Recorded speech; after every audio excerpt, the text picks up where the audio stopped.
आज हमारी जो 10th की क्लास है इसमें एमपी बोर्ड में पास होने की हमारी स्थिति चल रही है। अब पास होना है एमपी बोर्ड के अंतर्गत तो हमें क्या करना होगा?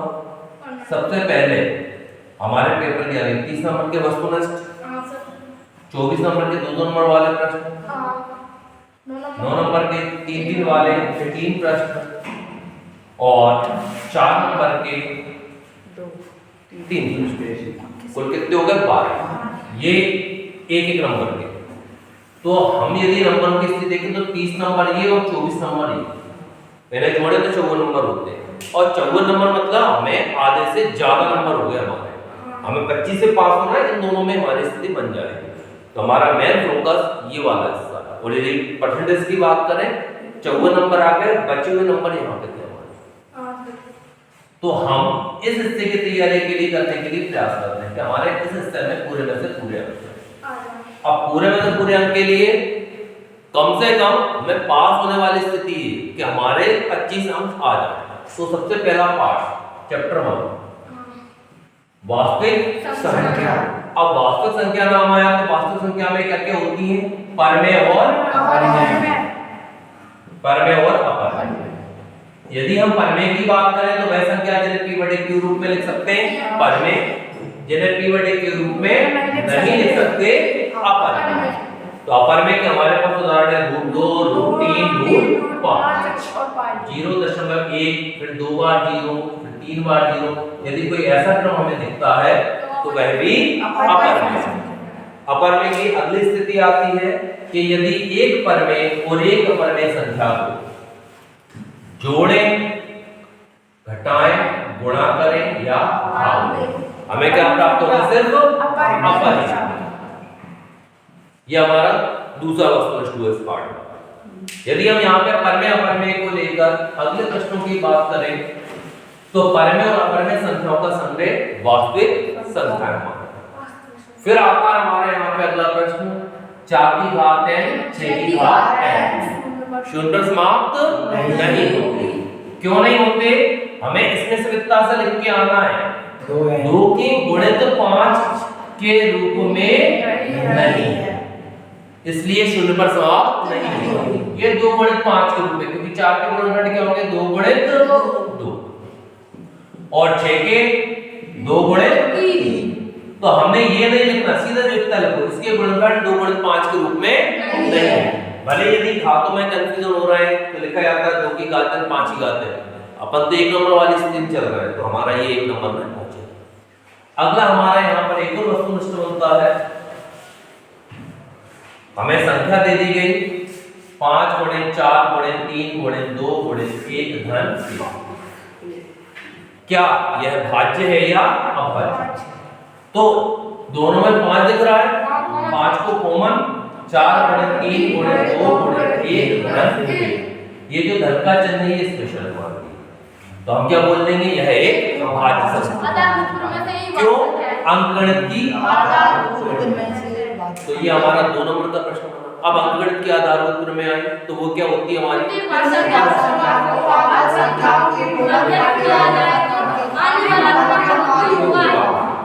प्रत्येक भाज्य संख्या को अभाज्य संख्याओं के गुणनखंड या गुणनफल के रूप में व्यक्त किया जा सकता है।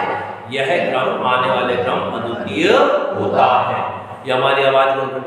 ये सत्य असत्य में पूछी आती है हमसे या फिर हमसे पूछी जाती है रिक्त स्थान। तो हमें ये सत्य सत्य रिक्त स्थान, हमारा ये वाला प्रश्न कंप्लीट हो गया। अब अगली स्थिति आती है, इसमें हम वस्तुनिष्ठों की बात करते हैं। एक वस्तुनिष्ठ हमारे पास आता है एचसीएफ। क्या एचसीएफ में हमें संख्या दे दी गई 12, 18, 24 मान लीजिए दी गई संख्याओं के एचसीएफ बताइए।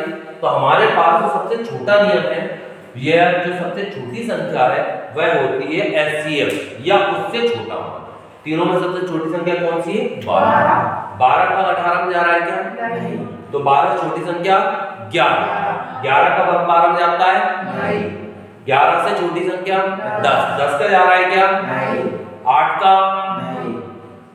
सॉरी 7 का? नहीं। 6 का? 6 दूनी 6 ती 6 चौके 24। तो इसका एचसीएफ हमारा आ गया 6।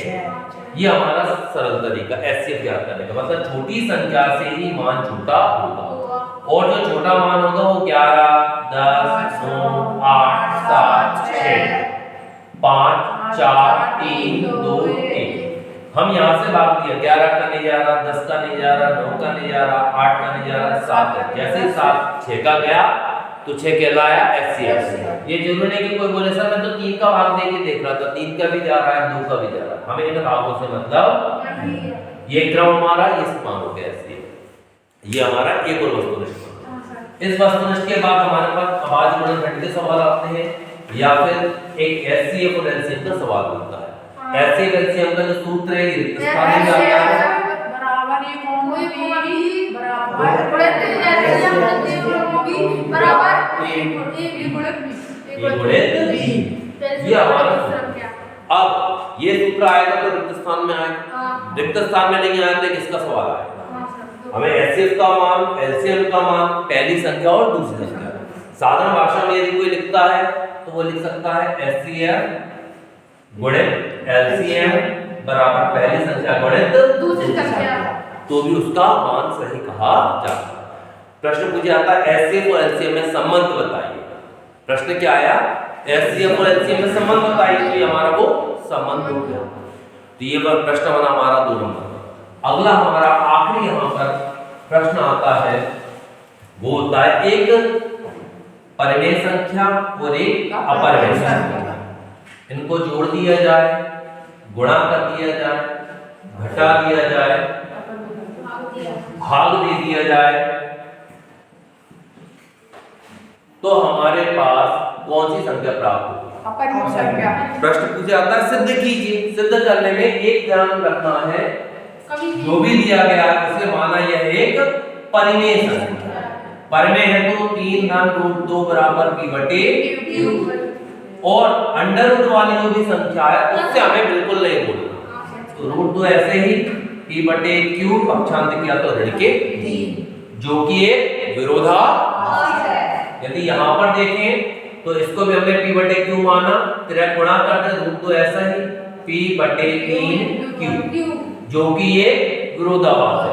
हर हालत में अंडर रूट वाली संख्या को एक और ही रखना।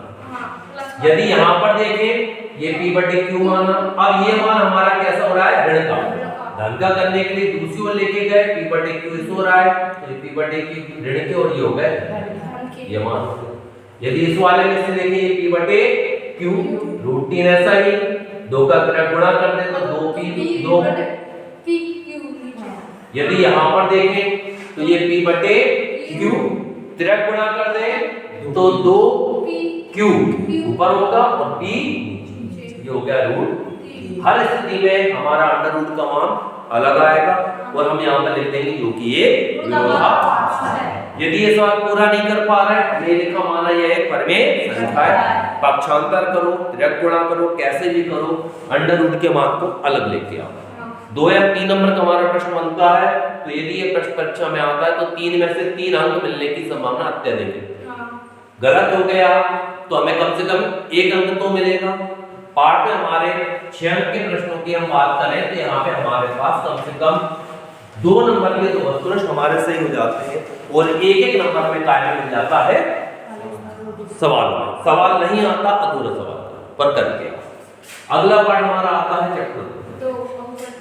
चैप्टर 2 क्या है? बहुपद। सबसे पहला वस्तुनिष्ठ कौन सा? बहुपद नहीं, अंडर रूट में जाए बहुपद नहीं है।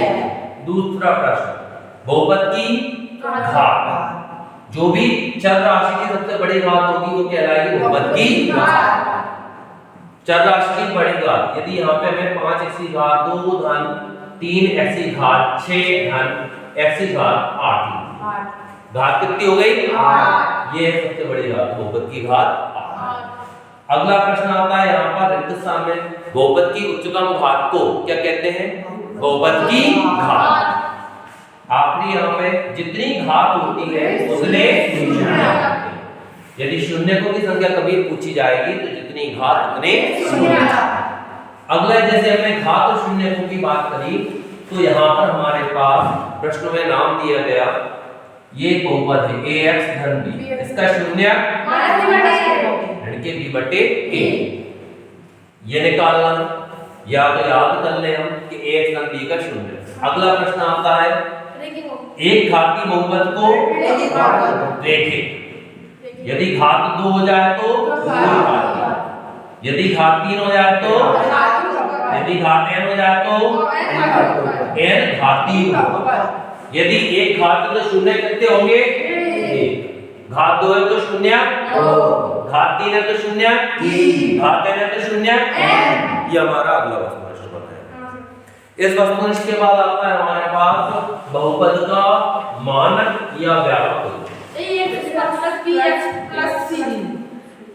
ax square plus bx plus c। कभी भी इसमें बराबर का चिन्ह नहीं लगाएंगे, लगा दिए तो क्या बन जाएगा? समीकरण। तो हमारे पास यही स्थिति बनेगी ax square plus bx plus c। ये मानक बहुपद या व्यापक बहुपद। यहाँ पे हमारे पास अब हम अपने प्रश्नावली पे हम 2.1 में चलें तो हमारे पास ये सवाल दिया गया है, ये कितने शून्य होंगे इसके? जितनी बार x अक्ष को प्रतिच्छेद करेगा उतने शून्य होंगे। 3 बार प्रतिच्छेद कर रहा है तो 3 शून्य। अगला यहाँ पर प्रश्न आता है, यदि y बराबर fx एक बहुपद है और वह x अक्ष को 2 बिंदुओं पर प्रतिच्छेद करता है तो शून्यों की संख्या बताइए। 2 हो गया हमारा। ये हमारा 1-2 नंबर का सवाल आना भाई, या तो ये 2.1 में हमें लिख के दे देंगे वो, और यदि नहीं दिया तो रिक्त स्थान में चित्र के रूप में दे दिया जाए। अगला हमारा प्रश्न बनता है यहाँ पर अल्फा धन beta alpha into beta c बटे। ये सूत्र हर हालत में याद होना चाहिए। ये क्या है? शून्यकों का योगफल, शून्यकों का गुणनफल। यदि शून्यकों के योगफल की हम बात करें अल्फा धन बीटा b बटे अल्फा इनटू बीटा c बटे, ये abc किससे आए? मानक बहुपद से। ये इस मानक बहुपद से माना। परीक्षा में 1 नंबर का वस्तुनिष्ठ तो कुछ ऐसा बन जाता है 2x वर्ग 3x धन 6 के शून्यकों का योगफल बताइए। क्या होगा शून्यकों का योगफल? 3 बटे 2। अब जैसे योगफल की बात आई, योगफल क्या होता है? ऋण b बटे a, b की जगह क्या है? ऋण के 3, a की जगह क्या है? 2, तो ऋण 3 बटे 2। योगफल में क्या है हमारा? आगे ऋण का चिन्ह, तो इसके आगे ऋण का चिन्ह। तो हमारी स्थिति क्या होगी ऋण के चिन्ह के साथ? हमारा जो मान था वो गया 3 बटे 2। ये हमारा आंसर। अब ये 2 नंबर में प्रश्न आता है, पता है यहाँ स्थिति बिगाड़ देते हैं, इनके गुणनखंड करना चालू कर देते हैं। गुणनखंड नहीं, वो हमसे ये पूछा शून्यकों का योगफल क्या है। अब यदि इसने पूछा इस बहुपद के शून्यकों का गुणनफल बताइए तो क्या होगा? गुणनफल c बटे a। c की जगह क्या है? 6, a की जगह 2, 6 बटे 2 उत्तर क्या आ गया? 3 बटे के लिखने की जरूरत है क्या? तो ये हमारा एक वस्तुनिष्ठ बना। अब यदि वस्तुनिष्ठों की हम बात करें तो सवाल में हमारे पास ऐसे 2 प्रश्न बनते हैं। पहला आता है शून्यकों का गुणनफल और योगफल ज्ञात कीजिए। तो सूत्र लिखते हैं अल्फा धन बीटा बराबर b बटे अल्फा इनटू बीटा c बटे। अगली स्थिति आती है हमारे कि हमें ये लिख के आना है यदि शून्यकों का योगफल और गुणनफल दिया गया है और बहुपद ज्ञात कीजिए। तो अल्फा धन बीटा बराबर b बटे अल्फा इनटू बीटा c बटे लिख दिया अपन ने। जैसे हम ये लिख के आगे बढ़ते हैं तब या तो तुलना करके मानों को निकाल दें या फिर ऐसा एक लिखें कि x square minus alpha plus beta x plus alpha into beta, और ये क्या हो गया? योगफल, ये हो गया ये क्या हो गया? एक गुणा। आप सीधे मान इसमें रखेंगे तो भी हमारा आंसर आ जाएगा। तो ये हमारे 2 प्रश्न। अब 2.2 में 2 प्रश्न थे, एक गुणनखंड का था, एक हमने ये वाला दूसरा प्रश्न कर लिया। सवाल में कैसे ही आए तो हमारे पास 1 या 2 नंबर की स्थिति तैयार हो। हम ये अगला पार्ट की बात करें, तीसरा पार्ट। क्या है तीसरा पार्ट हमारा? पार्ट 2 चर वाले रैखिक समीकरण। 2 चर वालों की बात करें सबसे पहले 2 चर वाले रैखिक समीकरण का मानक ये हमारा प्रश्न आता है दो चर वाले रैखिक समीकरण का एक उदाहरण लिखिए। तो दो चर मतलब x और y होना चाहिए। रैखिक बोला तो घात दोनों की एक ही होगी। उसके बाद आपकी मर्जी, आप कोई सी भी संख्या लिख सकते हैं। अगला प्रश्न बनता है दो चर वाले रैखिक समीकरण के कितने हल होते हैं? अनेक, अनंत। दो चर का एक रैखिक समीकरण कितने होंगे? अनेक या अनंत। ये हमारा 9th क्लास से जुड़ा हुआ प्रश्न है, पर यदि पूछने वाले ने पूछ लिया तो हम क्या करेंगे? अगला आता है हमारा प्रश्न दो चर वाले रैखिक समीकरण की स्थिति के लिए इसके योग a1x b1y c1 बराबर 0 a2x b2y c3 बराबर 0। ये जी यहाँ ध्यान रखना कि कई बार परीक्षा में प्रश्न में y का मान आगे और x का मान बाद में आता है, तो हमें इन्हें क्रम से जमा। जैसे हमने क्रम से जमा लेंगे तो हमारी स्थितियां काफी हद तक सुधर जाती हैं। अब तीन स्थितियां हमारे पास होती हैं। सबसे पहले रेखाएं, फिर आती है हमारे पास निकाय, फिर होता है इसका हल, और इसके बाद हमारी क्या आती है? शर्त। जब भी शर्त दी जाती है तो ये दोनों ही समीकरण हमारे पास होंगे, और यदि शर्त नहीं दी गई तो हम बाकी के हमें शर्त से तुलना करके ही हमें इन तीनों में से कोई एक मान निकाल सकते हैं। रेखा सबसे पहली स्थिति आती है प्रतिच्छेद। प्रतिच्छेद तो हम देसी भाषा बोले एक दूसरे को काट रहे हैं। यदि काट रहे हैं तो कितने बिंदु पे काट रहे हैं? एक। तो निकाय का कहलाएगा संघ, निकाय कहलाएगा संघ। हल और शर्त b1 बटे बराबर नहीं है। यहाँ पर सवाल जब आता है हम तुलना करते हैं तो इसमें कई बार a1 बटे a2 बराबर b2 बराबर नहीं, b1 बटे b2 और बराबर नहीं c1 बटे c2 लिखते हैं। बिल्कुल नहीं लिखना है, गलत हो जाएगा। जैसे ही बराबर नहीं का चिन्ह आया हमें आगे नहीं बढ़ना। तो यहाँ से हमसे कुछ ही पूछ ले, यदि निकाय का द्वितीय हल है तब रेखाएं क्या करेंगी? प्रतिच्छेद। यदि निकाय संगत है तब शर्त क्या होगी? a1 बटे a2 बराबर नहीं, b1 बटे b2। अगली स्थिति आती है रेखाएं हो हमारी संपाती। संपाती का आशय है रेखा एक के ऊपर एक, तब निकाय कहलाता है आश्रित। इसके हल होते हैं अनेक, अपर्णित रूप से अनेक, अनंतः अनेक। मतलब हर स्थिति में अनेक नाम हमें सुनने को मिलता है।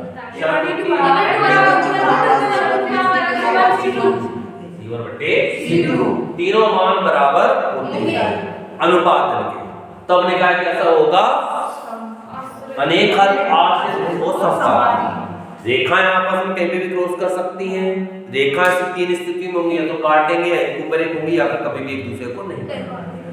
अद्वितीय हो गई, संपाती हो गया हमारा, क्रॉस क्वेश्चन होगी। यदि निकाय के अनंता अनेक हल है तब रेखाएं कैसी होंगी? संपाती। यदि निकाय आश्रित है तब निकाय का हल या शर्त क्या होगी? तो ये हमारे पास है। तो यहाँ से हमारे जुड़े हुए प्रश्न बनता है। अगला आता है रेखाएं समान।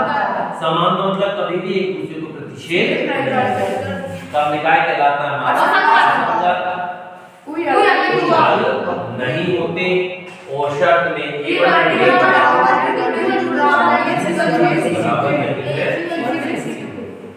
तो यदि रेखा समांतर तो निकाय असंगत, हल कोई हल नहीं होगा।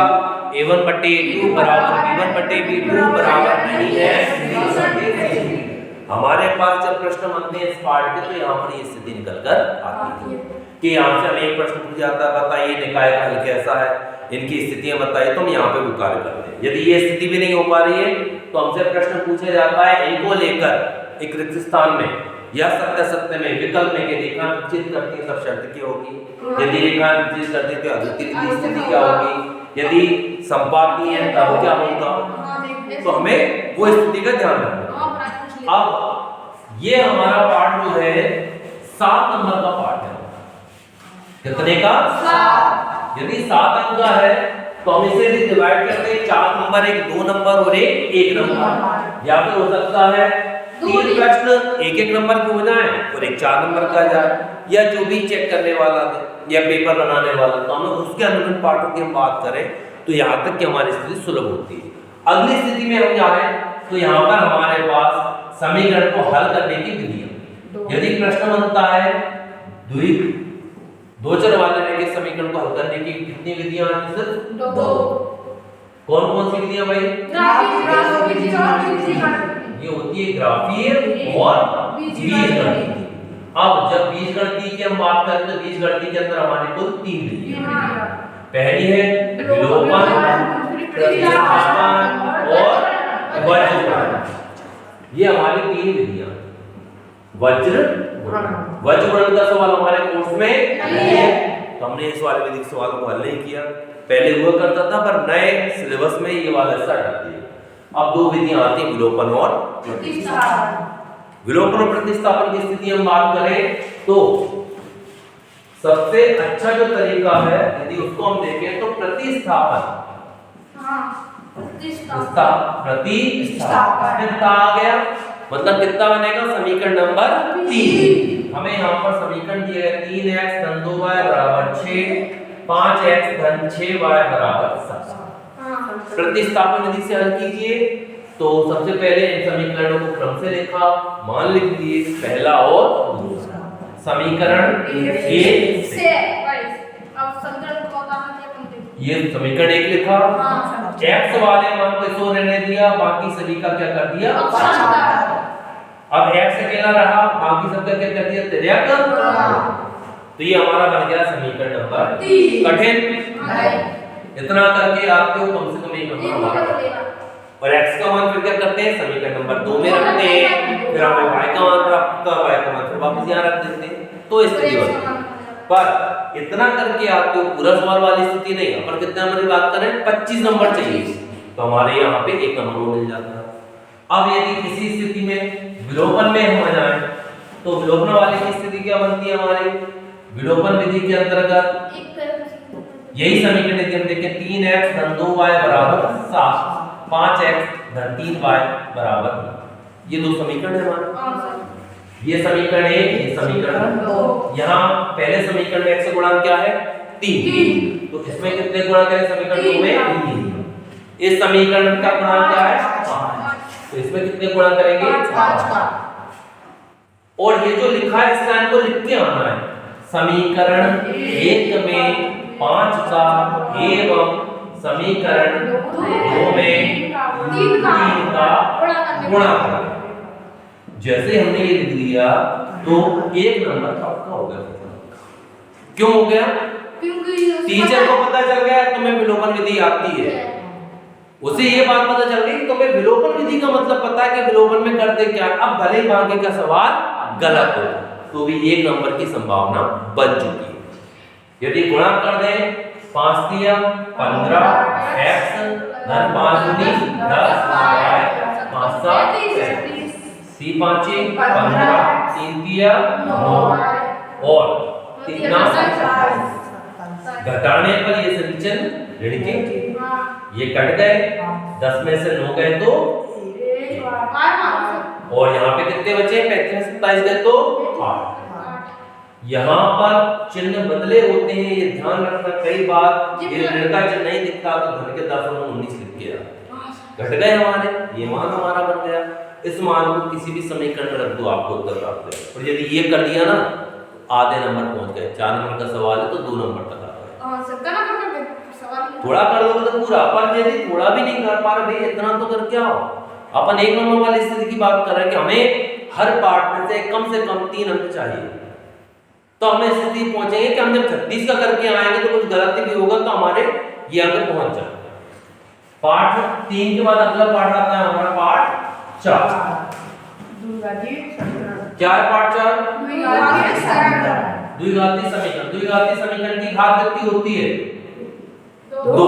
सबसे पहला वस्तु द्विघाती समीकरण की घात कितनी होती है?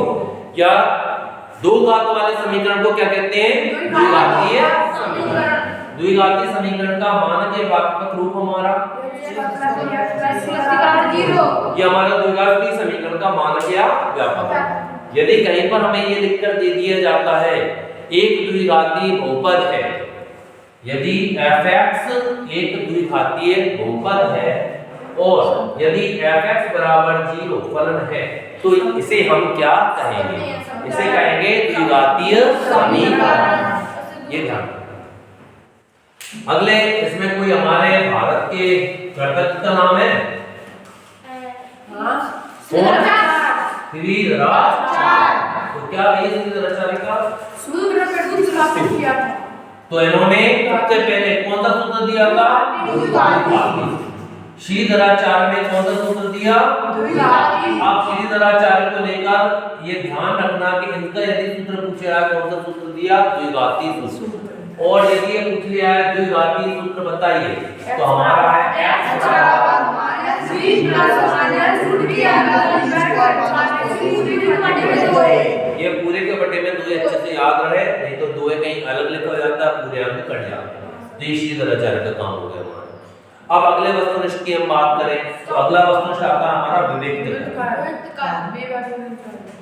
विवेककर होता है b वर्ग ऋण 4ac। विवेककर की 3 स्थितियां हैं। यदि विवेककर का मान धनात्मक, ऋणात्मक या शून्य। यदि धनात्मक है तो वास्तविक एवं भिन्न।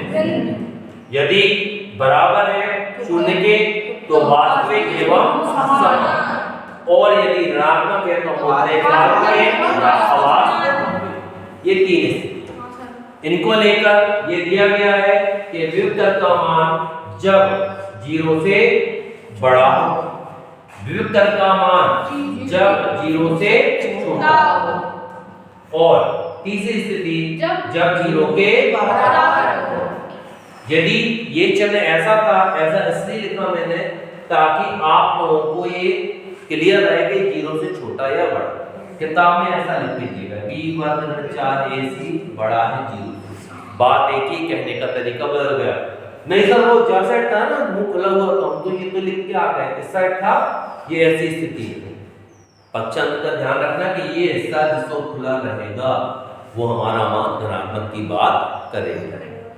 और यदि b वर्ग ऋण 4ac ये ऋणात्मक, और यदि ये स्थिति आ गई तो बराबर। एक आखिरी यहाँ पर बड़ा या बराबर 0।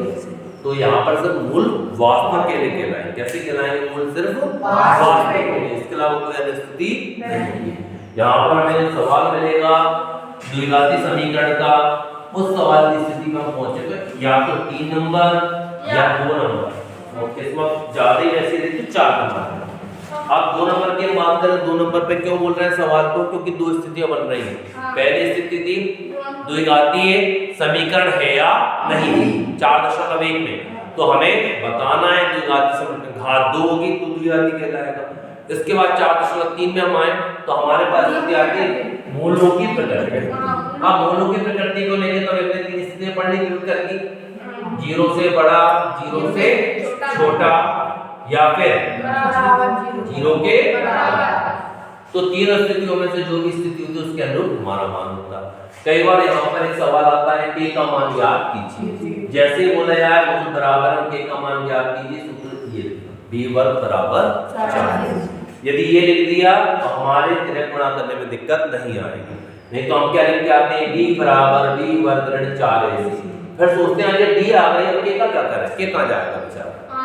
तो स्थिति जो दी गई है उसके अनुरूप करें।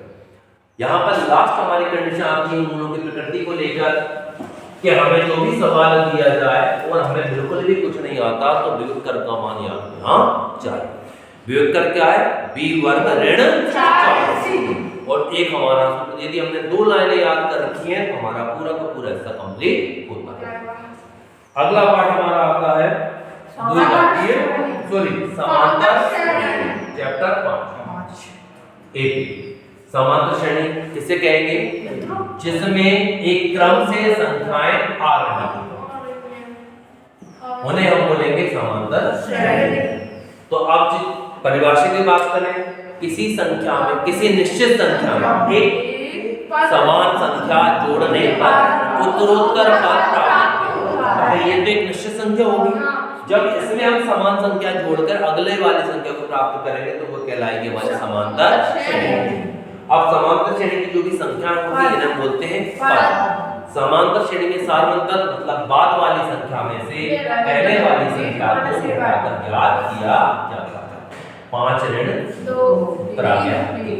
दूसरा तरीका सार्वंतर जब भी पूछा जाए तो यदि ये मान बढ़ रहे हैं तो मान कैसा आएगा सार्वंतर का धनात्मक, यदि ये मान घट रहे होते तो मान ऋणात्मक।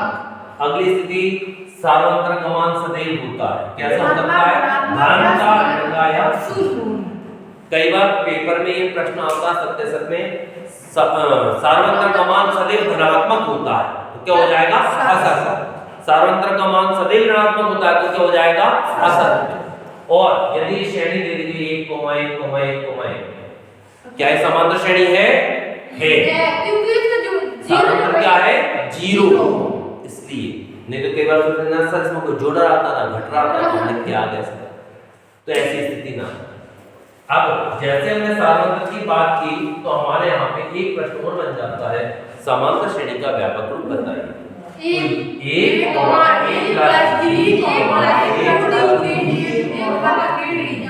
अब ए क्या कहलाता है, इसका प्रथम पद, ये और डी क्या हो गया हमारा सार्वंतर।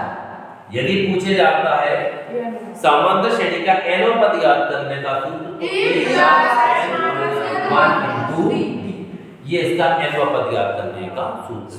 यदि कभी पूछ लिया जाए किसी समांतर श्रेणी का 10वां पद बताइए, 10वां पद, तो ये 10 a + 9d। यहाँ पे हम देखें तो जो भी पद पूछा जाता है उससे एक कम पद होगा, तो ये हमारा a 10 तो a + 9d। अब हमारे इस पार्ट के बात करें तो हमारे पूरे पार्ट में दो तरीके के सवाल दिए गए, एक तो इनका योग, दूसरा इसका पद।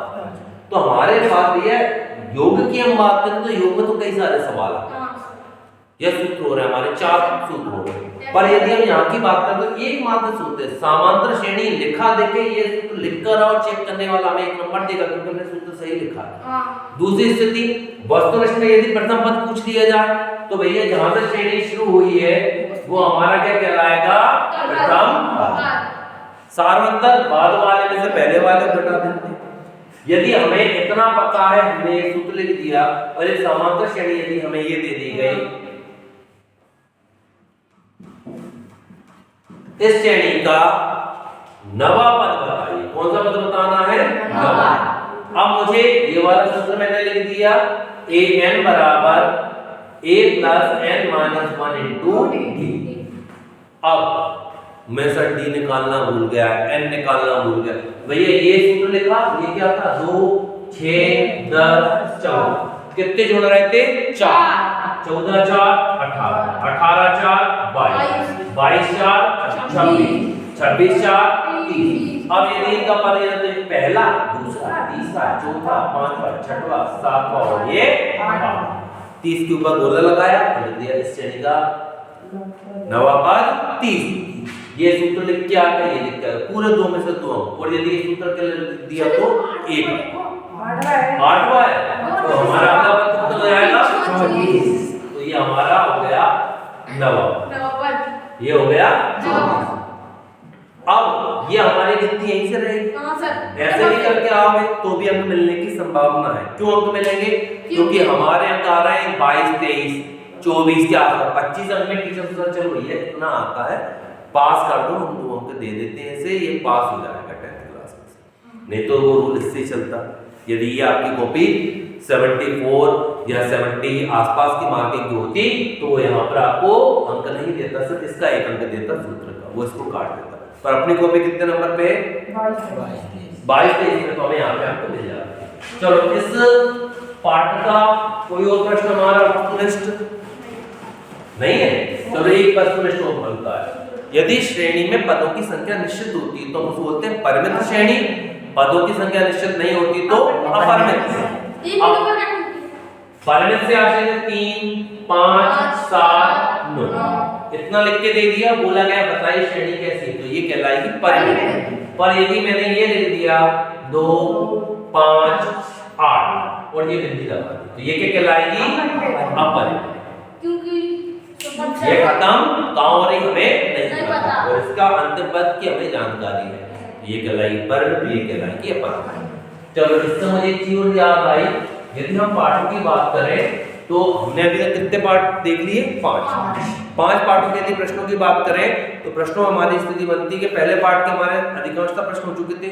दूसरे पार्ट के प्रश्नों को हम देखें तो हमने अल्फा इंटू बीटा सब कुछ निकाला था। एक प्रश्न मेरे दिमाग में आ गया जो हमारी किताब में अकेला लिखकर दिया गया है, जिसका यूटिलाइज कहीं पर भी अल्फा धन बीटा धन गामा बराबर ऋण b बट्टी a, ये घात 3 वाले बहुपद का शून्यकों का योगफल।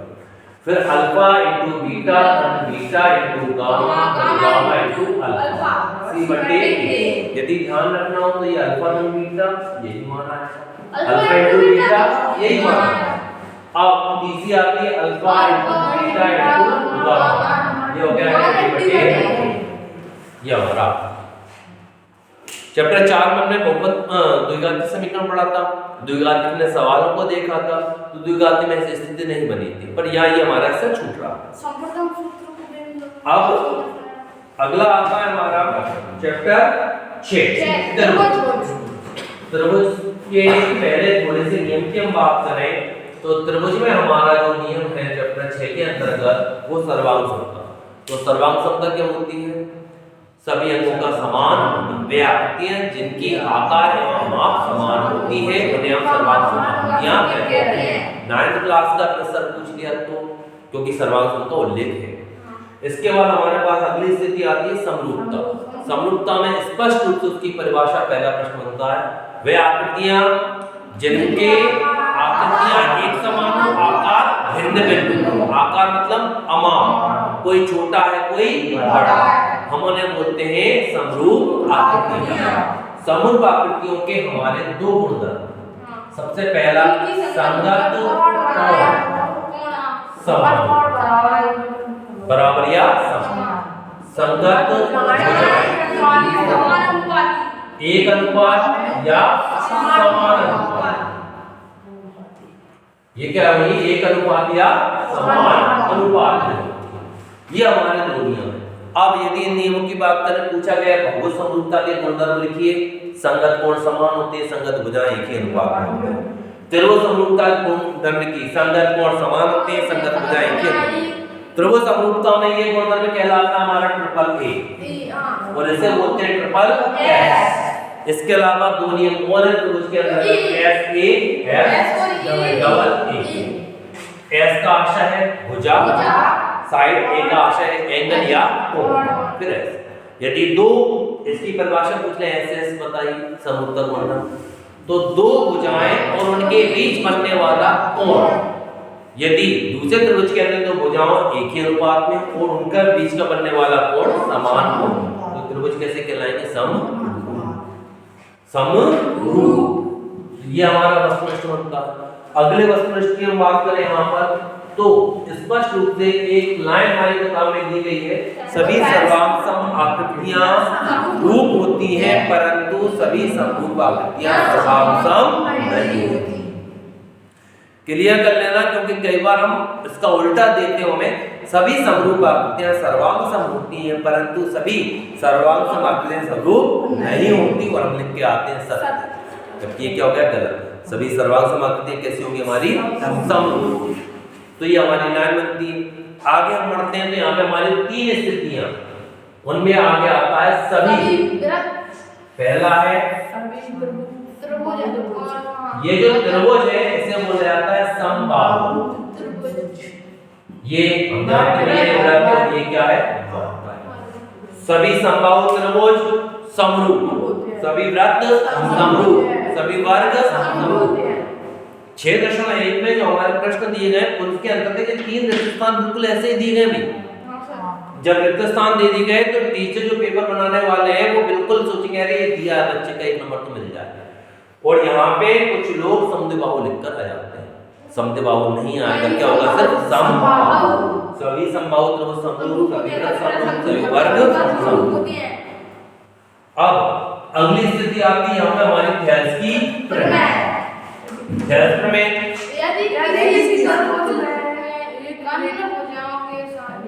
यदि किसी त्रिभुज में एक भुजा के समान की जाए तो अन्य 2 भुजाओं को समान अनुपात में विभाजित करती है। अब जब भी ये प्रश्न आता है तो हमारी स्थिति होती है टेस्ट प्रमेय का कथन लिखिए या टेस्ट प्रमेय बताइए। टेस्ट प्रमेय का दूसरा नाम क्या भाई? आधारभूत समानुपातिक प्रमेय, बीपीटी शॉर्ट फॉर्म। टेस्ट प्रमेय को हम बोलते हैं किसी त्रिभुज में एक भुजा के समांतर एक सरल रेखा खींची जाए तो अन्य दो भुजाओं को समान अनुपात में या एक अनुपात में विभाजित करें। ये हमारा प्रश्न हो गया। अब जब हमें सवाल आता है इसका, तो सवाल कैसी स्थिति में, या तो हमें यहाँ पर कोई मान दे दीजिए सर, ये मान याद करना है। अब इस लाइन को थोड़ा सा बड़ा कर दूं, ठीक है।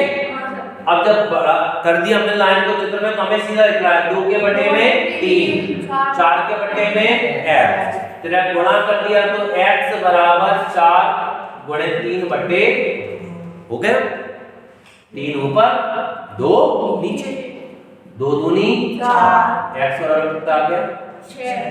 ये हमारा आंसर है।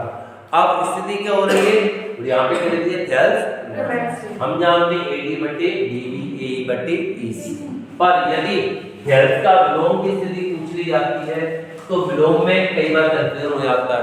वो पूछते हैं कि बताइए ये ऐसी ऐसी रेखा है तो क्या ये समांतर है या नहीं।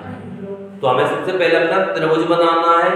त्रिभुज में हमें जो भी मान दिया गया है, यदि MN समांतर है PQ या PQ समांतर है MN, तो सबसे पहले एक त्रिभुज बनाया भाई। इसमें त्रिभुज का नाम दिया गया हमें PQR, तो सबसे पहले ये त्रिभुज बन गया PQR। इसमें नामकरण बिल्कुल भी मत कर। सबसे पहले हमारी बुझाई MN, ये हमने MN खींची, यहाँ पे नाम लिख दिया M, और यहाँ पे क्या नाम था PQ, ये P और ये बच्चों को मान क्या हो गया R। अब आपको इन सभी भुजाओं के मान दिए गए और हमने इनको क्या करना है, टेस्ट प्रमेय से या टेस्ट के विलोम से इनको बटे में किया और लिख कर, तो हमारा एक नंबर पक्का है। अब दूसरा हिस्सा आता है इसका समरूपता का। तो समरूपता के अंतर्गत हमारे जो भी स्थितियां दी गई थी, त्रिभुज को देखिए, बताइए दोनों आकृतियां समरूप है या नहीं। तो कोण वही हमारे संगत कोण समान होना चाहिए, संगत भुजाएं भी। अगला पार्ट आता है हमारा चैप्टर निर्देशांक ज्यामिति, चैप्टर 7। चैप्टर 7 की यदि हम बात करें तो 7वें पार्ट में सबसे पहले पिछले साल के कुछ प्रश्नों से शुरू करते हैं। पिछले साल के प्रश्न क्षैतिज रेखा को x अक्ष, ऊर्ध्वाधर रेखा को y अक्ष, जहां रेखा प्रतिच्छेद करती है उसे मूल बिंदु, मूल बिंदु के निर्देशांक 0,0, ये धन, ये ऋण, ये सॉरी धन, ये ऋण और ये ऋण।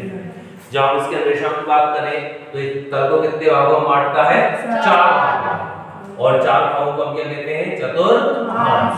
और चतुर्थांशों की स्थिति होती है हमारी के उनके अंदर जो भी निर्देशांक दिए गए हैं उनके चिन्हों के आधार पर अपनी स्थिति बताते हैं। सबसे पहला हमारा प्रश्न बनता है किसी बिंदु की x अक्ष से दूरी को क्या कहते हैं, x अक्ष से दूरी, x अक्ष से दूरी को हम बोलते हैं y निर्देशांक। किसी बिंदु की x अक्ष से दूरी इसे बोलते हैं y निर्देशांक, और y अक्ष से दूरी यदि पूछ ली गई तो x निर्देशांक। जो x निर्देशांक होता है उसे क्या बोलते हैं, भुज, y को कोटि। ये हमारे पिछले साल का हिस्सा है। x अक्ष से दूरी को y निर्देशांक, y अक्ष से दूरी को x निर्देशांक, x अक्ष को भुज, y अक्ष को कोटि, मूल बिंदु 0,0।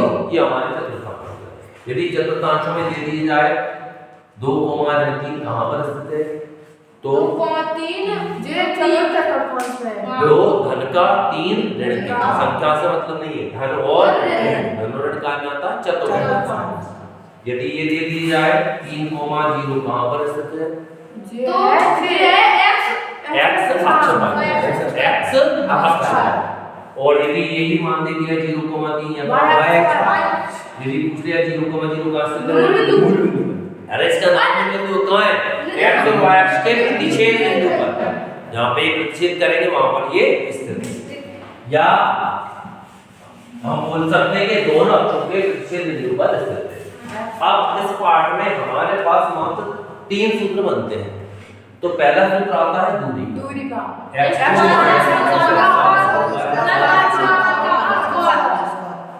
भैया पूरा वर्ग के अंदर। आप जो बोल रहे थे वो सही था, या करनी यदि भूल गए तो नंबर नहीं मिलेंगे। ये 1 नंबर का प्रश्न हमारा पक्का है। क्यों? क्योंकि यदि हमसे दूरी का एक सवाल तो पूछे गए परीक्षा में और पूछ के हम ये सूत्र दिला लिख के आ गए तो चेक करने वाले को 1 नंबर देना पड़ेगा। दूसरा यदि वस्तुनिष्ठ प्रश्न पूछ लिया तब भी हमारी स्थिति अच्छी होगी। दूसरा आता है मूल बिंदु से। यदि मूल बिंदु से दूरी आ गई हमारी तो ये हमारे मूल बिंदु से। दूसरा आता है मध्य बिंदु पे निर्देशांक x1 + x2 बटे 2 y1 + y2 बटे ये हमारे मध्य बिंदु। इन 3 में से हमारा एक प्रश्न बनता है। अब आखिरी हमारा जो यहाँ पर प्रश्न है वो पूछा गया हमसे काय का अनुपात। तो यदि अनुपात की बात करें तो उसके लिए हमारा आता है x बराबर m1 x2 + m2 + m1 और यदि y है तो m1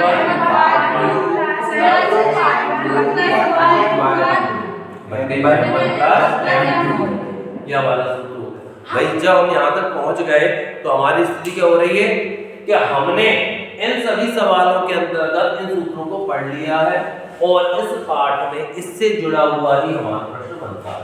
मूल बिंदु हो गया, निर्देशांक हो गया।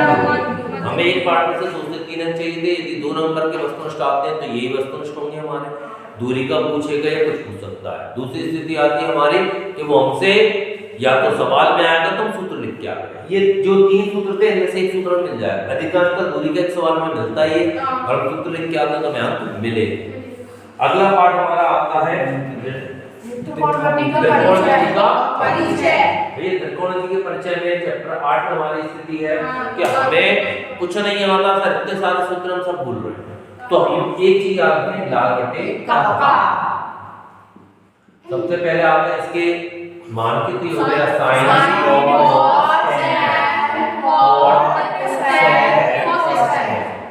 आपको जो क्रम बताया था इस क्रम में क्या बोला गया, साइन cos tan।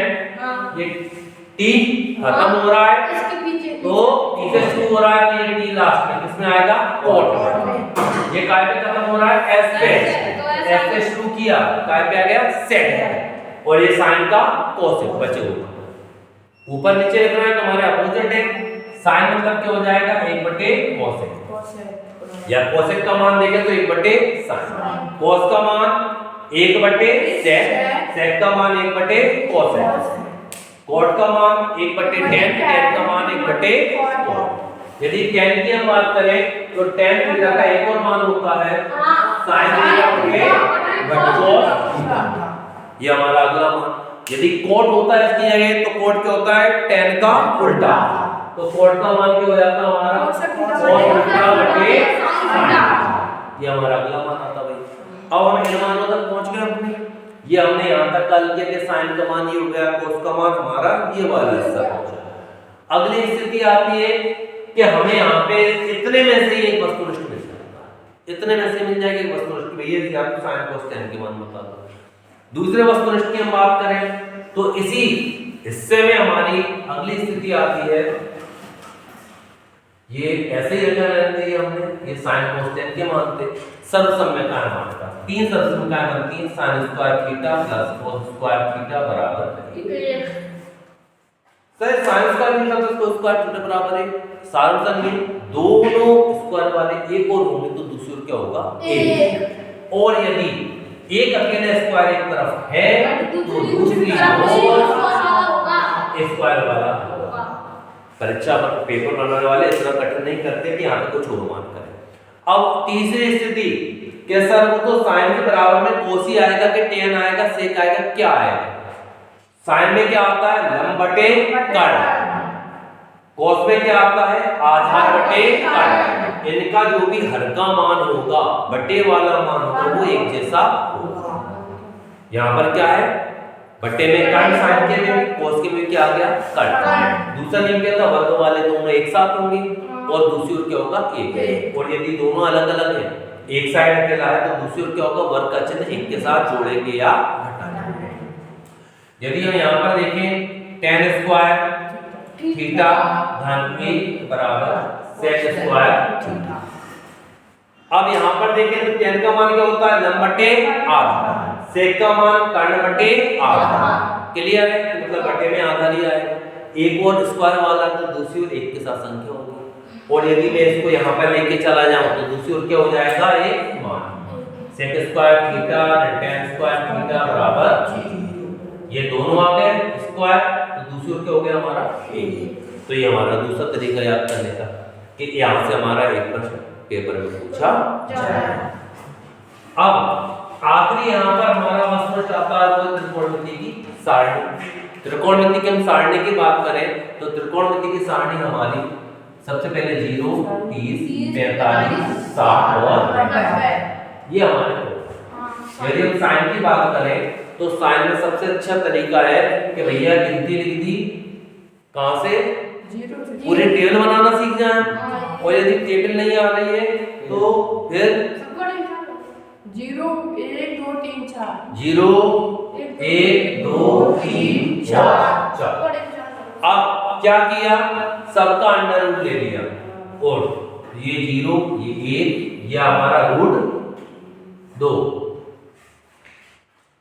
और ये 3 और ये हो गया 4 क्या हो जाएगा रूट में? सब में 2 का भाग दे दो, 2 2 2 2 और ये 2 से 2 कट गया 1, यहाँ पे यदि हम इसके गुणा कर दें तो 1/√2 1/2 या तो ये बटे में 4 क्यों नहीं लिखा मैंने? हमें जो याद थी कि सर कई बार 4 का भाग देने में दिक्कत होती है, और यदि कोई ये चाहता है कि नहीं सर मेरे पास तो और इससे अच्छी स्थिति बनती है, तो हमारे पास ये स्थिति होती है 0 फिर 30 में 1 और 60 में 3 लेते हैं, ठीक है। अब मानों को देखें, 45 में 1/√, इसमें भी 1, ये रूट 3 बटे 2, यहाँ पर बटे 2। यदि हमें इन मानों का खेला याद कर लो, 0 1/2 1/√2 √3/2, ये होता है उल्टा कोस। कोस का ये मान कहलाएगा 30 का, ये कहलाएगा सॉरी ये 0 30 45 60 और 90। यदि ये मान उल्टा कर देंगे तो काय के बन जाएंगे?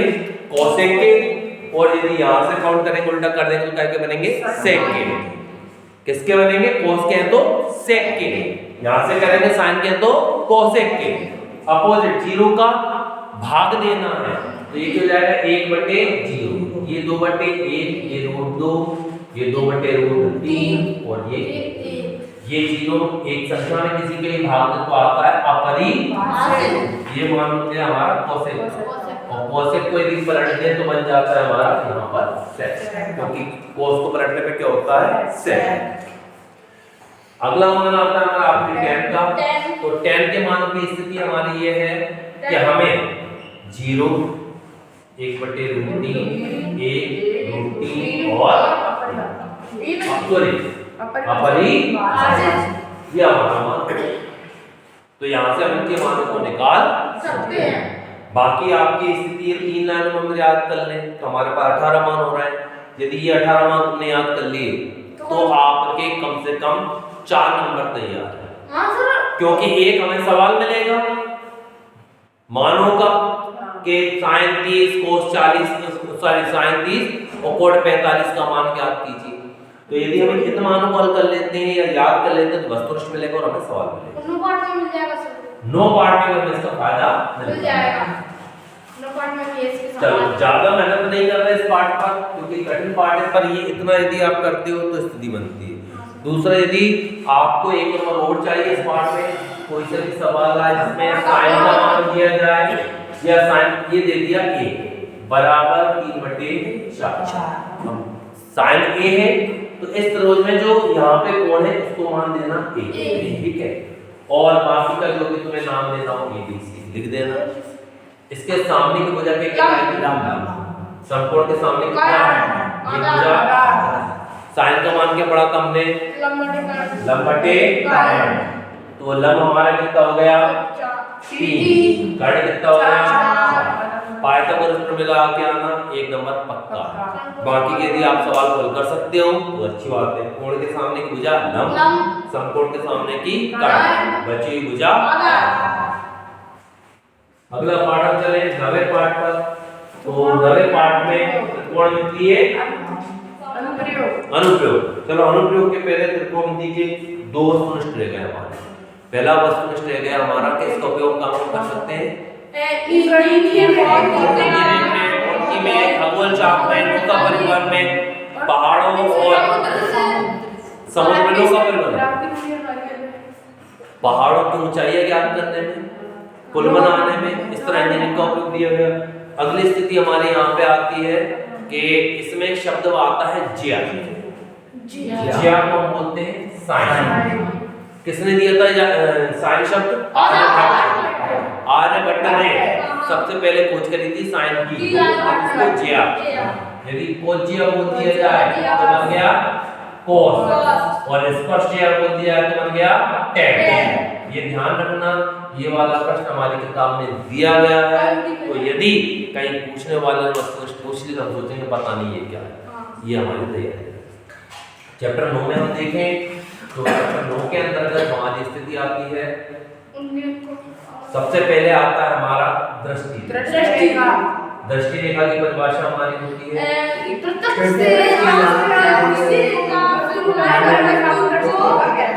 हमारे स्थिति में आता है प्रेक्षक की आंख से वस्तु को मिलाने वाली रेखा को दृष्टि। दूसरा आता है कि हमें सर ये प्रेक्षक भूल गए, इसकी आंख से हमने क्या मिला दिया? ये वस्तु। दूसरा प्रश्न हमारा बनता है आंख से वस्तु को मिलाने वाली रेखा को दृष्टि रेखा। अब आंख किसकी थी? व्यक्ति की थी या प्रेक्षक की थी जो देख रहा उसकी थी? यदि हम किसी वस्तु को देखते हैं तो वस्तु तक जाने वाली रेखा को दृष्टि कहते हैं। तो दृष्टि रेखा की क्लियर है, उसमें आंख आई और वस्तु आई। इसके बाद हमारे यहाँ पे अगला प्रश्न बनता है उन्नयन कोण। उन्नयन कोण की परिभाषा हमारी हो जाती है इसे देखने के लिए हमारे सिर को ऊपर उठाना। बस ऊपर, कितना याद रखना, यदि ऊपर शब्द आ गया तो कहलाएगा उन्नयन कोण।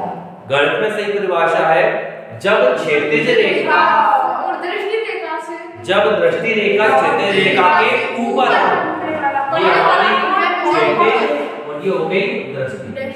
जब ये ऊपर होती है तो बनने वाले कोण को उन्नयन कोण कहते हैं। अब हमारी भाषा में जब क्षैतिज रेखा दृष्टि रेखा से ऊपर हो उन्नयन कोण, ऊपर देखने पर बनने वाला कोण उन्नयन कोण, ऊपर की ओर देखने से जो कोण बने वो सिर का ऊंचा उठाने से बनने वाला कोण उन्नयन। ऊ मतलब ऊपर। उसके अलावा भाड़ में नहीं दुनिया भर के कोण हमारे ऊपर। ऊ आ गया उन्नयन में ऊपर ही जाएगा, चाहे रेखा ऊपर जाए, सिर ऊपर जाए, ऊपर देखे। तो ये हमारी स्थिति। अगला आता है हमारे यहाँ पे अवनमन कोण। जब उन्नयन के लिए ऊपर हो गया अवनमन, अवनमन मतलब नीचे। तो इस कोण की परिभाषा होती है हमारी जब दृष्टि रेखा क्षैतिज रेखा के नीचे होती है तो हम बोलते हैं इसे अवनमन कोण। और अवनमन कोण का दूसरा नियम है नीचे देखने पर बनने वाला कोण। कई बार ये सत्य में उल्टा करके देते हैं। अवनमन कोण ऊपर की ओर देखने बनने वाले कोण को अवनमन कोण कहते हैं। सत्य असत्य? रिक्त स्थान में पूछ रहे हैं तब भी स्थिति जब ऊ आ गया ऊपर हो गया तभी उन्नयन कोण बने। आखिरी हमारा यहाँ पर प्रश्न बनता है वस्तुनिष्ठ। यदि मीनार की ऊंचाई और छाया की लंबाई बराबर हो तो कोण 45 का होगा। कैसी भी स्थिति हो, यदि ये दोनों 10 है, प्रश्न दिया जाता है एक 10 मीटर ऊंचा मीनार की छाया की लंबाई 10 मीटर है तो सूर्य का उन्नयन कोण बताइए 45 डिग्री। यदि सूर्य का उन्नयन कोण 45 डिग्री का है तो मीनार की ऊंचाई छाया की लंबाई कैसी होगी? समान। यदि छाया की लंबाई 10 मीटर है, सूर्य का उन्नयन कोण 45 डिग्री का है तो मीनार की ऊंचाई। यदि सूर्य का उन्नयन कोण 45 डिग्री का है, मीनार की ऊंचाई 10 मीटर है तो छाया की लंबाई 10 मीटर। ये हमारा अगला प्रश्न है। इसके बाद भैया सवाल जो आता है अपन बिल्कुल नहीं आता हमको सवाल, तो एक कोण वाले सवाल आने चाहिए क्योंकि 5 नंबर का पार्ट है। 3 नंबर का प्रश्न एक कोण का जो भी नाम देना था वो दिया, एक कोण यहाँ पर बनाया, ये समकोण ही बने। यदि आप ऐसा टेढ़ा कोण बना के आ गए तो चेक करने वाला एक भी नंबर नहीं। क्लियर? यहाँ पर आए इस कोण में ये क्या है? खड़ा। खड़ा क्या होता है? मीनार, पहाड़, टावर। ये इसकी ऊंचाई है, ये इसकी पाद बिंदु से दूरी है, ये हमारा प्रश्न है। हमें दो कोई से भी मान एक दिए जाता है और एक पूछा जाता है। यदि पाद बिंदु से दूरी दे दी गई मतलब ये क्या है हमारा आधार, ये क्या कहलाता है लंब, ये हो गया परिमाण। तो यदि हमें इनमें से कोई एक मान दिया गया है, दूसरा मान पूछा गया है, जैसे आधार दे दिया गया और लंब पूछा गया है, तो लंब और आधार से बनने वाला अनुपात कौन सा था हमारा tan। तो हमने ये मान रखेंगे और सवाल को रखेंगे। यदि आप चित्र बना के आते हो, इसमें लिख के आते कि ये ऊंचाई है, ये दूरी है, तो भी हमारा एक नंबर मिलने की संभावना है। अगला पाठ हमारा आता है 10वां वृत्त। वृत्त के अंतर्गत स्पर्श रेखाओं की स्थिति या वृत्त की परिभाषा, किसी बिंदु से समान दूरी पर स्थित बिंदुओं का बिंदु पर वृत्त कहलाता है। वृत्त के अंतर्गत कुछ दो नियम थे हमारे। सबसे पहले स्थितियां थी हमारी तीन। जब एक रेखा उस वृत्त को प्रतिच्छेद नहीं करती या किसी भी बिंदु पर नहीं काटती तो क्या कहलाएगी प्रतिच्छेदी रेखा। जब ये काट दे तो छेदक कितने बिंदु पर काटेगी, दो बिंदु पर काटने वाली रेखा को। यदि कोई रेखा बिंदु किसी भी बिंदु पर नहीं काटती या प्रतिच्छेद नहीं करती, जो स्पर्श रेखा होती है वो वृत्त को कितने बिंदु पर छेद करेगी, एक बिंदु पर प्रतिच्छेद करने वाली रेखा को स्पर्श रेखा वृत्त के वरिष्ठ बिंदु को स्पर्श बिंदु। एक वृत्त पर कितनी स्पर्श रेखा खींची जा सकती है, अनेक। किसी वृत्त के एक बिंदु पर कितनी स्पर्श रेखा खींच सकते हैं, केवल एक। एक नहीं, उत्तर क्या होगा, केवल एक। अगला प्रश्न आता है हमारे यहाँ पर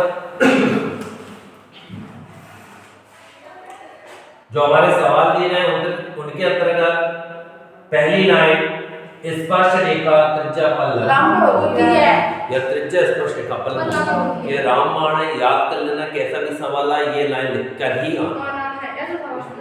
कोई सी भी सवाल है, चित्र बनाना स्पर्श रेखा त्रिज्या पर लंब होती है, चित्र प्रकार से ही बनाना क्योंकि केंद्र पता चल जाएगा, सिक्का या चूड़ी से बनाएगा या कड़े से बनाएंगे तो नहीं पता चलेगा केंद्र। स्पर्श रेखा त्रिज्या पर लंब होती है। अब पहले इसके प्रमेय की बात करें हम, तो किसी बाह्य बिंदु से खींची गई स्पर्श रेखाएं बराबर होती हैं और हमने एक चित्र बनाया जो हमें जानकारी थी वो लिखा कि बाह्य बिंदु तो बिंदु बाहर होगा, वृत्त होगा और इन सबको आपस में मिला। ये पूछा गया कि ये रेखाएं कितनी होंगी, बराबर है या। हमने अगले लाइन लिखी स्पर्श रेखा त्रिज्या पर लंब होती है। उसके बाद यदि मुझे सर्वांग समता का नियम पता है तो मैंने वो लगाया और इनकी तुलना करके बता दी। नहीं पता इतना करके आया तो अंक मिलेंगे। यदि बोला गया व्यास के सिरों पर खींची गई स्पर्श रेखाएं समांतर होती तो मैंने वृत्त बनाया, स्पर्श रेखाएं खींची और फिर लाइन स्पर्श रेखा त्रिज्या पर मैंने लिख दिया तो मेरी स्थिति आ गई। मैं समांतर रेखाओं को थोड़ा भूल गया हूं तो भी मुझे चेक करने वाला एक नंबर दे सकता। अब यहाँ पर दो वस्तुनिष्ठ और रह गए हमारे।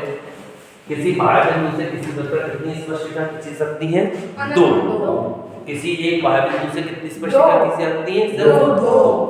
स्पर्श रेखाओं से जुड़ा हुआ हमारा एक सवाल आता है, यदि कोई वृत्त है उसके बाह्य बिंदु से कोई एक स्पर्श रेखा खींची जाए तो हमारे पास एक त्रिज्या होती है, ये बाह्य बिंदु से दूरी और ये कहलाती है स्पर्श रेखा।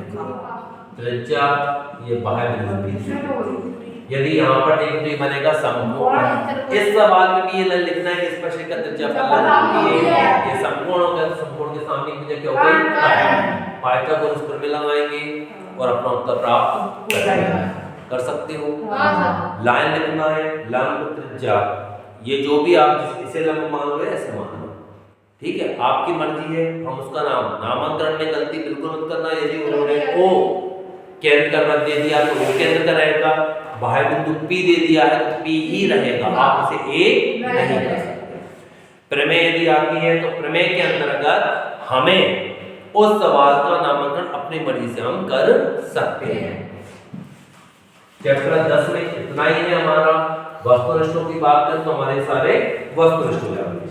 अगला पार्ट आता है चैप्टर 11 वृत्तों के संबंधित क्षेत्रफल। यदि क्षेत्रफल की हम बात करें तो वृत्तों के संबंधित क्षेत्रफल में सबसे पहले वृत्त के क्षेत्रफल का सूत्र पाया 100। ये क्या हो गया, वृत्त का क्षेत्रफल।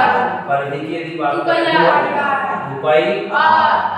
अब ये हमारे पुराने नियम है, परीक्षा में इस साल पूछे जाते हैं, कई बार दिमाग में त्रिज्या खंड वृत्तखंड भरा रहता है, वो ये वाला सूत्र पूछ लेता है, वृत्त का क्षेत्रफल का सूत्र बताइए। हमारा क्या होता है सर, पाई आर स्क्वायर। परिधि का सूत्र 2 पाई आर। यहाँ पर दो स्थितियां दी गई।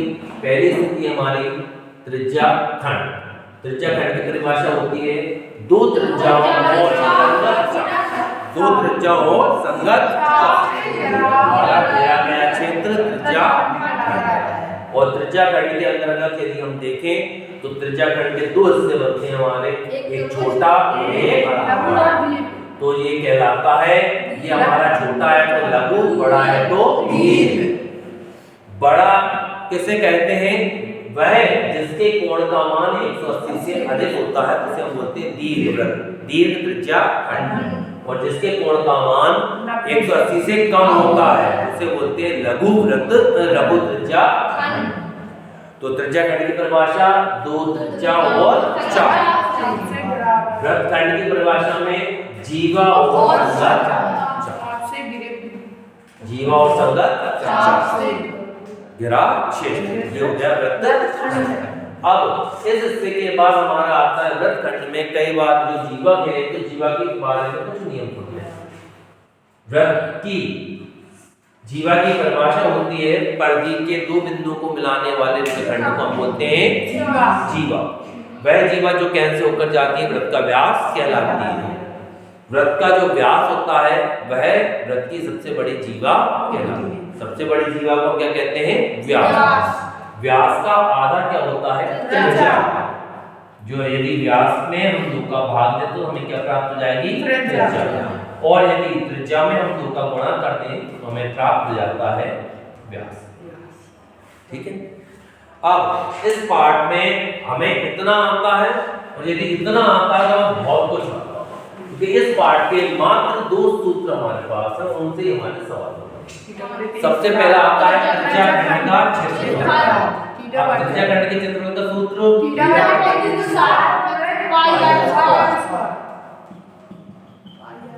ये हमारा त्रिज्या खंड के क्षेत्रफल। ये याद कर लो, एक सवाल इसका मिलेगा, और यदि इसका सवाल नहीं मिला और किस्मत से वृत्तखंड मिल गया और उसमें भी ये सूत्र लिख के आ गए तो नंबर है।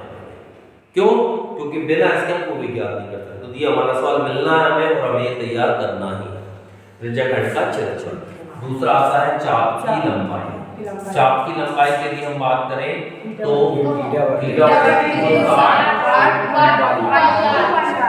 यहाँ पर एक सवाल दिया गया है वस्तुनिष्ठ में, उसमें लिखा है थीटा बटे 720 गुणे 2 पाई आर। ये आंसर है, ध्यान रखना गलती ना हो आपसे, क्योंकि यदि ऐसी स्थिति हो गई तो हमारा सवाल पूरा का पूरा गलत है। ये काय के हो गए त्रिज्या खंड। यदि देखें तो पहला सूत्र बना चिन्ह पुराना है, वृत्त का परिधि भी पुरानी है। त्रिज्या खंड हमारा आया तो थीटा बटे 360 को गुणा कर दिया, चाप का आया तो इसका गुणा कर दिया। अब आखिरी आता है वृत्त खंड। तो भैया वृत्त खंड का सूत्र हमारा होता है वृत्त खंड का क्षेत्रफल संगत त्रिज्या खंड। यानी क्या आएगा, त्रिज्या खंड का क्षेत्रफल माइनस संगत त्रिभुज का क्षेत्रफल। ये ध्यान रखना, ये हमारा सूत्र है। अब ये हमें रिक्त स्थान में मिलता है या प्रश्न मिलता है तो हम ये लिख के सकते हैं, उसके अलावा त्रिज्या खंड मिलना है। त्रिज्या खंड के जुड़े हुए सवालों की बात करें तो हमारे पास 2-3 सवाल ऐसे बनते हैं कि जिनकी संभावना ज्यादा होती है। पहला है चतुर्थांश का। चतुर्थांश मतलब चौथा भाग। वृत्त का चौथा भाग मतलब उसका मान कितना होगा, 1/4 गुणन पाई आर स्क्वायर। दूसरा आता है हमारा यहाँ पर घोड़े के घास की बात करता है, वर्गाकार दे दिया, वर्ग में कितने डिग्री कोण होगा, 90 डिग्री। तीसरा हमारा प्रश्न बनता है एक तान वाला बनता है कि 8 तानें दे रखी है या हमें वाइपर दे रखा है 120 डिग्री का कोण बनाना है, तो ये हमारी स्थिति बनती है। इस पार्ट के अंतर्गत इनके अलावा कोई प्रश्न हमारा संभव नहीं है। वैसे साधारण सा प्रश्न आता है त्रिज्या खंड का क्षेत्रफल ज्ञात कीजिए, कोण दे दिया आता है, त्रिज्या दे दी जाती है। थोड़ा सा कंफ्यूज करने के लिए त्रिज्या के क्या दे देते हैं, व्यास, और हम व्यास से सवाल कर करके आते हैं। तो पहले क्लियर कर लें कि भाई त्रिज्या है या व्यास।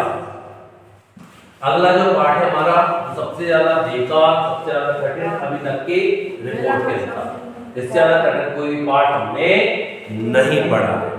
तो यहाँ पर स्थिति आती है, सबसे पहले हमें उन आकृतियों की जानकारी होनी चाहिए। कौन कौन सी आकृति होती है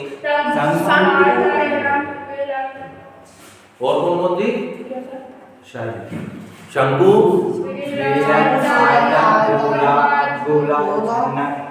हमारे पास जो आकृतियां होती हैं सबसे पहली है घना, कुछ ऐसी, फिर आता है घन, फिर आता है हमारा गोल, बेलन, बेलन के बाद आता है हमारा शंकु, शंकु के बाद है शंकु का छिन्नक।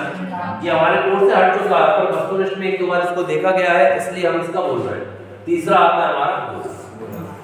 तो गोले के अंतर्गत जो स्थिति आती है, यदि हम इनकी बात करें सभी आकृतियों की, तो हमारे पास घन है, घनाभ है, गोला है, बेलन है और शंकु है। अब गोल घनाभ में क्या क्या हो जाएंगे? हमारी लंबाई, चौड़ाई और ऊंचाई सभी कैसी होती है? अलग अलग। यदि घन में देखें तो सब कैसी हो जाएंगी? एक समान। बेलन में यदि हम देखें तो क्या हो जाती है? बेलन में स्थिति हमारी बेलन की स्थिति होती है, बेलन में दो वृत्त होते हैं इसलिए क्या हो जाती है? त्रिज्या और ऊंचाई होती है। इसके अलावा कुछ और होता है कि बेलन में नहीं होता हमारा। तो शंकु में यदि हम देखें तो त्रिज्या होगी, ऊंचाई होगी और एक ऊंचाई टेढ़ी वाली तरफ, इसलिए क्या बोला है? तिर्यक ऊंचाई। छिन्नक, छिन्नक के बाद अगला हमारा आता है गोला। तो गोले में यदि हम देखें तो सिर्फ क्या है? इसमें अकेली त्रिज्या है, त्रिज्या के अलावा कुछ और है क्या? नहीं है। तो हमारी त्रिज्या की के लिए ऐसी स्थिति निकल के आती है। पहला प्रश्न हमारा बनता है यहाँ पर आकृति को पहचानना। तो आकृति है कौन सी? यदि मैं आपसे बोलूं एक सॉफ्टी है, एक सॉफ्टी है और सॉफ्टी के ऊपर क्रीम रखी हुई है, कैसी आकृति? सॉफ्टी के ऊपर क्रीम रख दी, सॉफ्टी खाने गए थे ना, उसने क्रीम ला के रख दी, वो कैसी आकृति हुई? शंकु और ये सॉफ्टी हो गई भैया और इसके ऊपर उसने ये क्रीम रख दी, क्या बन गई? शंकु और अर्धगोला। अब यदि बस इतना ही मुझे आता है तो मैं जंग जीत चुका हूं। मेरे से प्रश्न पूछा जाता है बताइए किन दो आकृतियों का संयोजन है? तो एक शंकु, दूसरी। यदि पूछा गया भोरा कैसी आकृति? भोरा जो हम रक्षाबंधन में खेलते हैं लट्टू, शंकु और तो भैया शंकु बन गया और ये अर्धगोला तभी बना। यदि उसने पूछ लिया एक कैप्सूल किस प्रकार की आकृति होती है? पक्का पूरा बेला नहीं है, बेलन दो तो अर्धगोले दिख रहे हैं मुझे यहाँ पर, एक क्या दिख रहा है? बेला। तो बस ये इतना यदि आ गया मुझे तो मेरा सवाल सही हो गया। एक नंबर का वस्तुनिष्ठ में या तो चिन्ह नाम से सूत्र पूछे जाएंगे या फिर आकृति के मामले में जानकारी पूछी जाएगी। अब अगला आता है हमारा यहाँ पर कि सर बिल्कुल तैयारी नहीं है तो इस पार्ट में एक दो नंबर तो कम से कम देके आए, क्योंकि हमारा टारगेट है कि हमें एक पार्ट में से कम दो चाहिए आकृति में। अब यदि हमें कोई सी आकृति दी जाए, जैसे यदि बोला गया एक खिलौना है और खिलौने के अंतर्गत हमारी स्थिति में आ रहे हैं, उन्होंने लिए एक अर्धगोलाकार के ऊपर एक शंकु के आकार का कोई आकृति, ये कोई खिलौना उन्होंने बोला अर्धगोला है फिर शंकु। हमने इस अर्धगोले को यहाँ पर अलग कर दिया भाई, इस शंकु को भी अलग कर दिया। हमें कहीं ना कहीं इनकी त्रिज्या दी गई थी, हमने वो त्रिज्या दी थी, ऊंचाई दी थी, वो ऊंचाई। ये गोला हमारा, इसकी त्रिज्या हो गई, इसकी भी वही त्रिज्या होगी, ये होगी हमारी ऊंचाई। अब यहाँ पर मैं आपसे ये कहता हूँ कि भैया आयतन के लिए सूत्र याद रखो। इसकी सूत्र याद कर लो, आयतन का सवाल आता है परीक्षा में। परीक्षा में दो सवाल आएंगे, एक पृष्ठीय क्षेत्रफल का और एक आयतन। तो हमने आयतन के लिए याद कर लिया, तो हमें इसके आंसर में क्या लिख के आना? यदि क्षेत्रफल का भी कर लेते हो आयतन का, तो ये दो आकृतियां दिखी, हमने यहाँ पर लिखा खिलौना, ये क्या था? खिलौना। तो खिलौने का आयतन, तो आयतन पूछा, आयतन या घन का, ये क्या है? शंकु। शंकु का आयतन,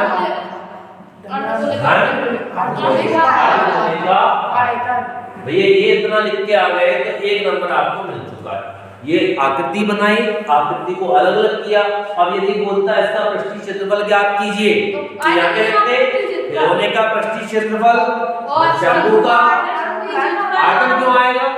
जब पृष्ठीय क्षेत्रफल की बात करें तो यहाँ पर पृष्ठीय क्षेत्रफल हो गया हमारा। तो हमने पृष्ठीय क्षेत्रफल पूछा तो पृष्ठीय क्षेत्रफल, आयतन पूछा तो आयतन। आयतन के सवाल क्यों बोले जा रहे हैं आपसे? क्योंकि आयतन के हमारे आपस में 4 सूत्र हैं और चारों सूत्र हो जाते हैं, जबकि पृष्ठीय क्षेत्रफल में हर एक के 2-2 सूत्र हैं। एक बोला जाता है वक्र पृष्ठीय, दूसरा बोला जाता है संपूर्ण। तो आकृतियां भाई 3-4 है, पर उनके सूत्र कितने हो गए? ज्यादा। तो हम आयतन की बात करें, आयतन में सबसे पहले हमारा क्या था? बेलन। तो भैया बेलन के आयतन क्या है?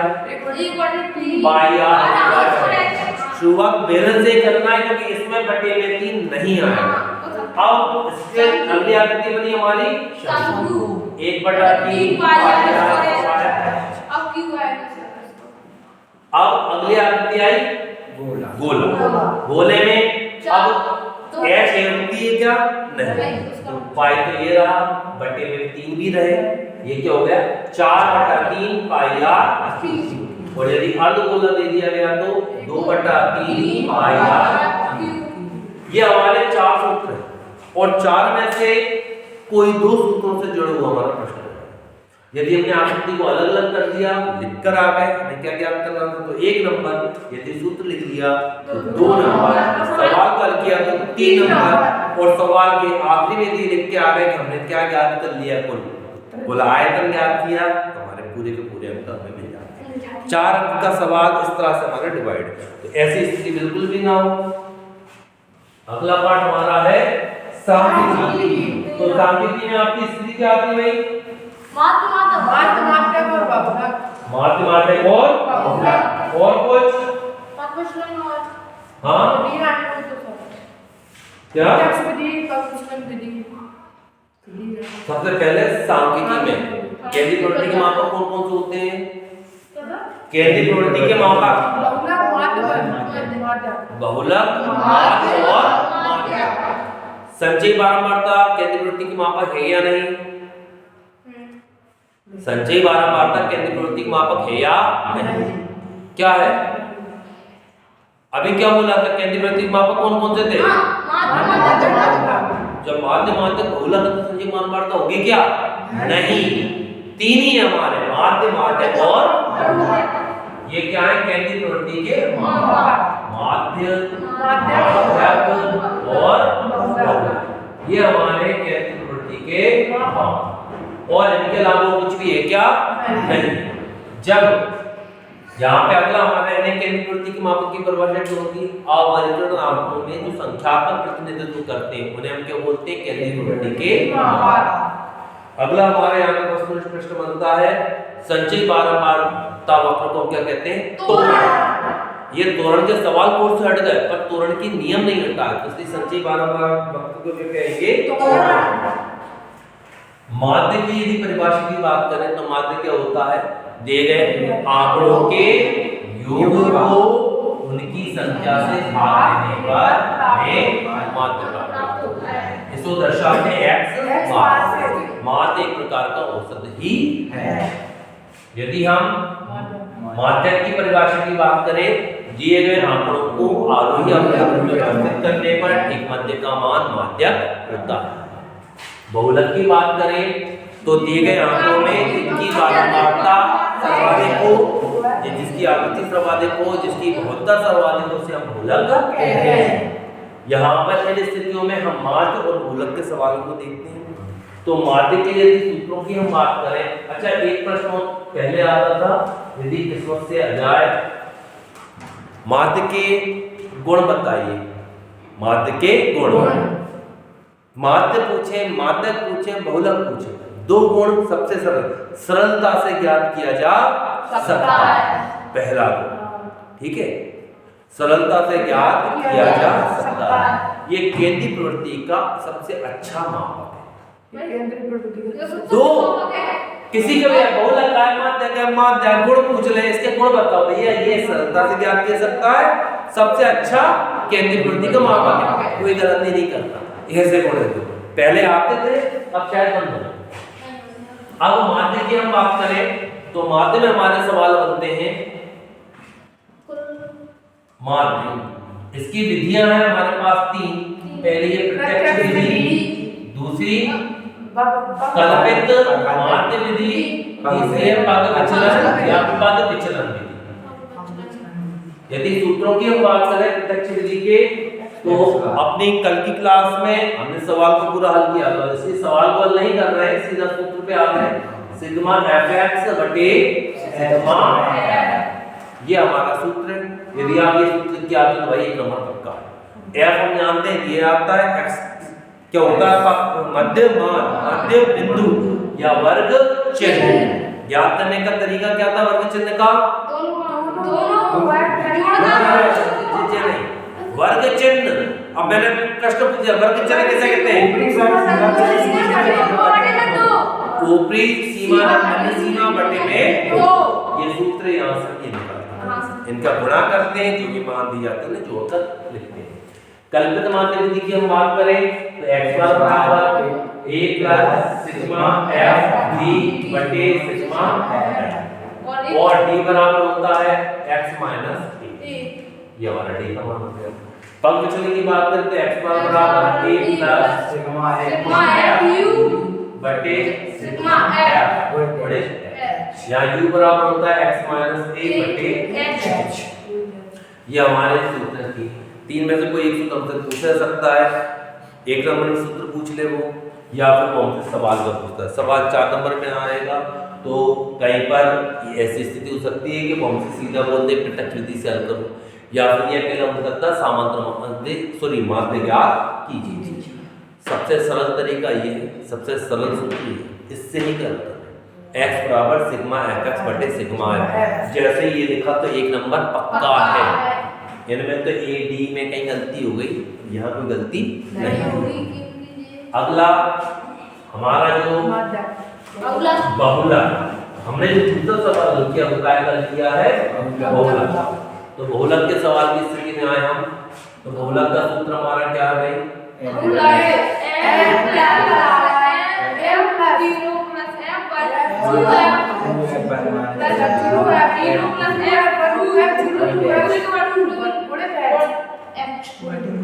ये निकालने का तरीका एक बार और बता रहा हूं मैं आपको। यहाँ पर जो भी सारणी दी जाती है उसे सबसे पहले खड़े में लिख लेना, किताब में आड़े में दी जाएगी।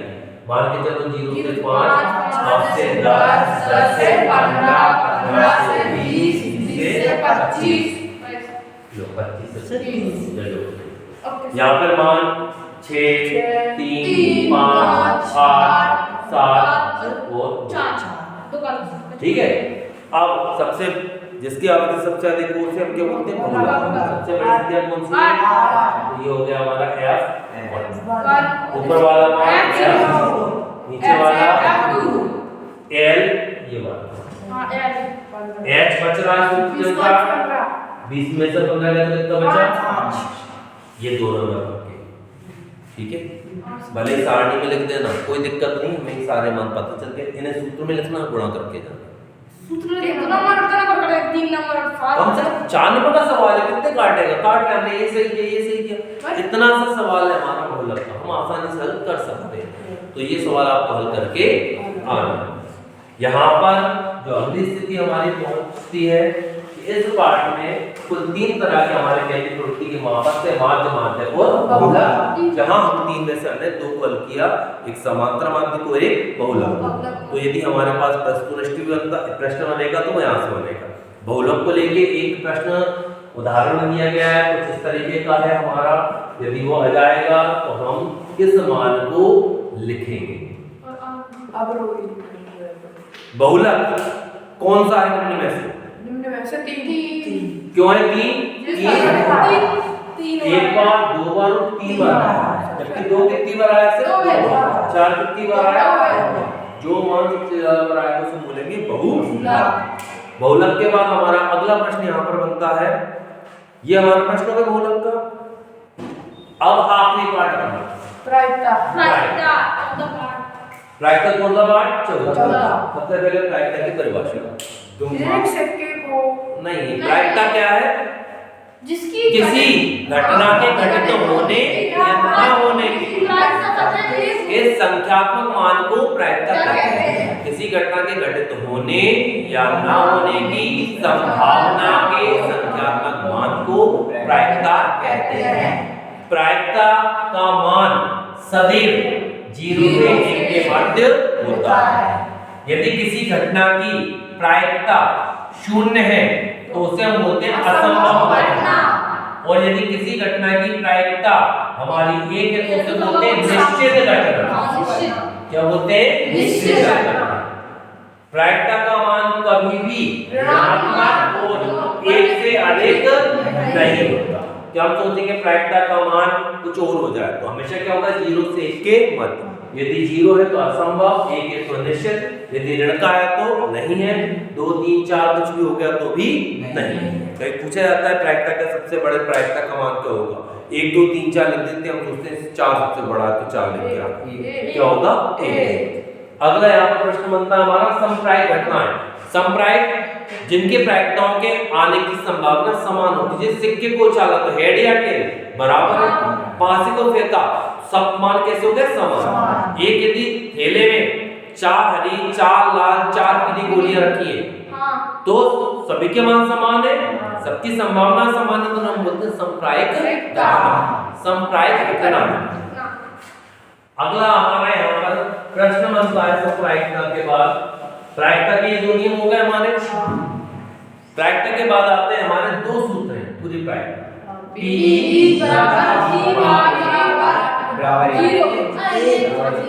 बराबर P की पूरा घटना कहलाती है P बार। पूरा घटना होती है यदि सिक्के को उछाला हेड नहीं आएगा तो क्या आएगा? टेल। यदि सीता और गीता खेल रही हैं तो सीता जीतेगी या गीता। तो जब ऐसे 2 स्थितियां होती हैं तो उनके लिए ये कहलाती है पूरा घटना। पूरा में इसको बुलाता नहीं। सीता जीतेगी, गीता हारेगी। सॉरी, सीता जीतेगी या गीता जीतेगी। यदि सीता जीत रही है एक घटना तो इसका क्या? गीता हारेगी, तो इसकी क्या हो जाएगी? हार नहीं के लिए। दूसरा हमारा सूत्र आता है यहाँ पर प्रायिकता